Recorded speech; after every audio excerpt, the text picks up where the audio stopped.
Chairman bureau Bangladesh doctor Yusuf Khan, উপদেষ্টা ছায়ানী, আজকে মঞ্চে উপবিষ্ট শ্রদ্ধেয় ভাবিরা, শ্রদ্ধেয় উপস্থিত সম্মানিত উপস্থিতি, আপনাদের সকলের উদ্দেশ্যে আমার বিনীত সশ্রদ্ধ সালাম ও তসলিম।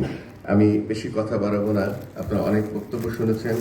ছায়ানীর এরা আগে অনুষ্ঠানে আমি বলেছি, আজকেও আসছে। আমি প্রথমেই ধন্যবাদ জানাই ছায়ানীরকে এবং ছায়ানীরের নির্বাহী পরিচালক অধ্যাপক মোহাম্মদ লুৎফর রহমানকে আজকের এই অনুষ্ঠানে আমাকে আমন্ত্রণ জানানোর জন্য এবং কিছু বলার সুযোগ দেওয়ার জন্য। আজ এই কোনো একটি মহৎ কাজ একখানে থেমে থাকে না।